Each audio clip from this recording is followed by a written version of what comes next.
¿Cómo manejar la tristeza de los hijos ante la separación de los padres? Muchas veces nosotros nos preguntamos qué podemos hacer cuando los padres se separan. Ahí es algo muy conflictivo para un niño. Todo va a depender de la edad del niño en cual está viviendo esa experiencia. Entonces tenemos que pensar cómo darle ese espacio a ese niño también para que pueda manifestar lo que realmente está sintiendo. Ejemplo, que llore, lo tenemos que dejar, protegerlo, cuidarlo y enseñarle que llorar tampoco es malo y que a veces es necesario y ni siquiera uno tiene que prohibirle ese detalle de cómo manifestar esos sentimientos. También es sano que los niños vean llorar a sus padres porque están viendo las emociones que la mamá o el papá, depende con quién esté quedando ese niño, con qué parte de los progenitores está quedando, ¿no? Entonces, porque sabe que esa mamá y ese papá también están necesitando manifestar esas emociones, pero hay que hacerlo participar a ese niño porque muchas veces los papás empezamos como a ocultar esa parte y no queremos que nuestros hijos vean nuestras tristezas. Pero también es bueno porque es parte de esa ruptura familiar y que ellos también lo puedan ir integrando, que no es que fue una cosa tan fácil de poder llegar a este punto, ¿no? Entonces, y siempre lo importante es hablarle con la verdad a los hijos de todo lo que está sucediendo, por qué los papás tomaron esa decisión de separarse y también hacerlos entender a que ellos no tienen la culpa de esa separación, ¿no?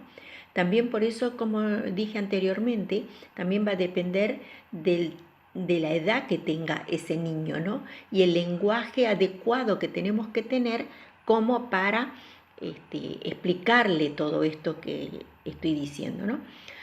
Un buen ejercicio que nosotros tenemos que hacer es cómo ayudamos al niño a sacar todo ese enojo. ¿Por qué? Porque el niño lo va a empezar a manifestar a través de sus rabias, sus iras, sus enojos. Entonces, si el niño ya está empezando a escribir o ya tiene nociones de cómo puede expresar en un papel, lo bueno sería de acompañarlo a ese niño, el progenitor que quedó con ello, acompañar a cada uno de esos niños que escriba una carta para el progenitor que se fue. Entonces, que ponga ahí todo lo que siente, lo que manifiesta y que después esa carta, eviten los papás de que esa carta sea pública. Lo importante es que eso sea nada más que para ese niño. Entonces, que él se pueda o ella pueda manifestar lo que está sintiendo en ese momento. Es algo muy sanador, con lo cual también eso le va llevando a sanar esas heridas, porque esas heridas van a ser unas heridas de abandono que va a ir teniendo ese niño, porque realmente está manifestando una pérdida, ¿no? Del progenitor que se va, porque va a entender que lo está abandonando y a lo mejor también va a depender del lenguaje que estén procesando los papás y cómo se está realizando esa separación, porque el niño va a depender por qué lado está poniéndose de parte. Porque eso no es porque el niño quiera, sino porque realmente los padres están haciendo que se ponga de parte de algunos de ellos, ¿no? Entonces, porque uno tiene que ver que después el niño le tiene que ir viendo cómo va manejando esos miedos que realmente lo aterrorizan, le da terror ese desapego de ese progenitor o padre que a lo mejor no se ha sentado a transmitirle el papá y la mamá, a decirle, a ver, estamos en esta situación y estamos en este proceso.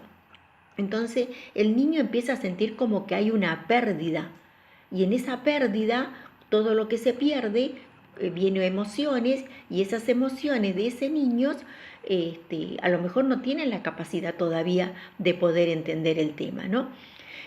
Porque esto, si bien a lo mejor sucede en el divorcio, pero también puede suceder de aquellos niños que a lo mejor que mueren también alguna de los progenitores. Y el sentimiento va a ser casi parecido. La única diferencia que ahí en ese caso el niño va a haber que explicarle cómo esa persona ya no la va a ver nunca más. En cambio, en la separación y el divorcio, uno le tiene que explicar a ese niño que ese papá y esa mamá siempre van a estar en ese cuidado. ¿Por qué? Porque muchas veces que los niños, la palabra divorcio no sabe, no la conoce, no sabe qué está hablando, de qué están diciendo, entonces, y empieza a hacerse su propia película, entonces y tenemos que entender que cada miembro lo asume de la manera que puede. Entonces, si este niño está viendo una ruptura de sus padres, no va a ser fácil. ¿Por qué? Porque va a empezar a buscar una dependencia. Esa dependencia va a buscar con el progenitor que se quedó o con el progenitor que realmente le está dando los gustos, ¿no? Entonces, muchas veces los hijos, cuando en realidad los hijos son las grandes víctimas de esta situación. ¿Por qué? Porque los padres entran en riña, discuten delante de ellos, pelean, se insultan y generalmente no es una separación saludable, ¿no? Entonces, al no haber esa separación saludable, entonces el niño empieza a cargarse de una emoción que realmente lo va llevando a un estrés y a veces el niño lo manifiesta a través de la rabia, de conductas, a lo mejor no puede manifestar toda su, su situación, él de cómo lo puede ir llevando a esa situación, porque no sabe qué está viviendo. Entonces eso generalmente le está pasando a un niño alrededor entre 0 y 2 años, ¿no? Entonces, ¿por qué? Porque cuando el niño está en esa edad, a lo mejor todavía no confía en que está el papá y la mamá, pero de repente ese niño, por más que no sepa qué están diciendo, ese niño empieza a sentir la ausencia de uno de los padres, ¿no? Entonces, y esa ausencia de uno de los cuidadores, que es el papá o la mamá, entonces empieza a sentirlo, por más que el niño, nosotros decimos, no se da cuenta de esta situación. Todo va a depender de cómo lo va a tomar un niño que tenga 2 años, un niño que tenga de 2 a 5 años, lo va a tomar de una manera y uno a lo mejor le va a poder hacer algunas explicaciones y entonces ese niño va a poder entender.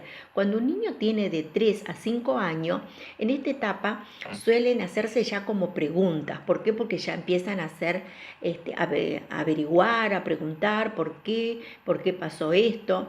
Entonces uno le tiene que empezar a hablar con palabras comunes, fáciles, para que este niño pueda entender. Y también no llevarlo al caos de esto que tu papá te abandonó, tu papá no nos va a dar dinero, tu papá es malo. ¿Por qué? Porque le estamos haciendo un daño a ese niño, en daños emocionales y severamente grandes. Entonces lo que nosotros debemos es achicar esa parte, porque de lo contrario, si ustedes supieran, mamá, papá, lo que realmente están dañando a ese niño, pues no le hablarían mal de ninguna de las dos partes. Entonces es algo que los padres normalmente lo hacen, ¿no? Pero cuando el niño ya tiene una etapa, por ejemplo, de 6 a 12 años, ya ese niño está un poco más activo, pero también a ese niño hay que hacerlo participar, si bien a lo mejor va a participar de una manera como más diferente, también a través del miedo, porque Esto no quiere decir que porque un niño tenga 12 años no va a estar teniendo ese miedo, empieza a tener el miedo, va a empezar a tener miedo del rechazo, de a lo mejor del progenitor que se está yendo y va a creer que nunca más lo va a amar, y empieza a lo mejor cuando se va a dormir, empieza a sufrir pesadilla, sentimientos de abandono y bueno, todo ese tipo de cosas. Y lo importante es que uno lo proteja de tal manera para que ese niño, cuando ya empiece la adolescencia y empiece a manifestar relacionarse con su otro sexo, entonces ahí es cuando empieza a manifestar todo este tipo de abandonos, rechazos, broncas, rabias, si ni siquiera lo han podido manifestar en el tiempo que realmente estaban en el proceso, ¿no? Así que también uno tiene que ver cuando los niños quedan, ser claro cuando el niño tiene que ir a visitar al progenitor que se fue y no hablarle y no preguntarle cuando el niño vuelve, qué está haciendo tu padre, con quién está, a dónde fue, le revisaste la computadora, le revisaste los correos, porque a veces el niño ya va preparado también para hacer eso. Y eso es muy contraproducente a la hora de que a un niño lo empiezan a manipular, lo empiezan a trabajar de un lado la psiquis y entonces ese niño también empieza a sentir usado, ¿no? Porque en ese tienen que entender que ese niño, ese joven, está también transitando un duelo. Y toda separación es un duelo. Entonces lo importante es no convertir al hijo en que sea el que lleva y trae las charlas y las conversaciones de los padres. Entonces no lo tomen como confidente al niño, no lo tomen como confidente al adolescente, porque de lo contrario se van a encontrar en situaciones a donde realmente tienen que empezar a ser amigos de sus hijos y no van a cumplir los roles que realmente tienen que tener. ¿Por qué? Porque es la etapa en donde los padres tienen que buscar la manera fácil posible de poder tener un acuerdo a ver cómo van a educar a ese niño, cómo van a ser las directivas que van a tener, cómo van a ser las responsabilidades que va a tener cada uno. Eso sería, en el mejor de los casos, como algo saludable. Lamentablemente, muchas veces eso no llega a suceder y ahí empieza el conflicto en donde el niño o el joven empieza a ver para qué lado puede sacar mejor ventaja, ¿no? Entonces, la medida que ese joven ya empieza a sacar ventaja, ahí empieza la riña, digamos, con el sexo que no le está dando lo que realmente tiene. En la generalidad sucede con la madre, porque a lo mejor el padre económicamente puede darle algo y este niño saca provecho de conseguir de uno de sus padres lo que no puede conseguir del otro. Entonces ese niño, al ir haciéndose más adulto, siempre va a querer estar con el que le da lo que él quiere y no con el que le pone los límites. Pero esas cosas pasan porque realmente los padres no hay un acuerdo.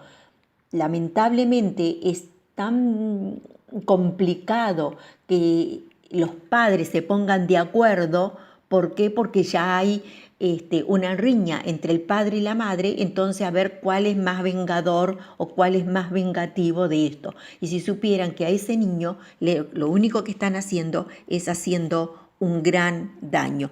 Así que lo importante es que a ese niño puedan ayudarlo desde la parte adulta como papá para que ese niño sea un niño, un joven, un adulto feliz, que no sufra esas heridas que a lo mejor ustedes están sufriendo porque ustedes fueron espejos y ellos lo van a tomar como referencia y como espejos a ustedes también. Bueno, eso les quería decir. Si esto les sirvió, espero que haya sido algo que les sirva a las parejas que hoy se están divorciando, se están separando. Bueno, les voy a pedir que me dejen se unan a mi canal, siempre van a estar teniendo estos tipos de consejitos como para que vayan pudiendo saber cómo manejar su familiar la mejor manera posible y lo más saludable. Así que les voy a pedir que se unan a mi canal, que me pongan un like para que siempre me estén apoyando con el canal para seguir subiendo todos estos videos.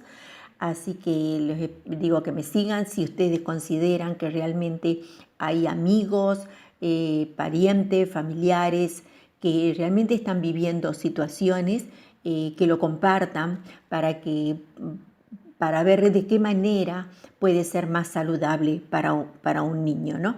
Así que bueno, mi nombre es Natividad Jiménez y Master Coach en Programación Neurolingüística.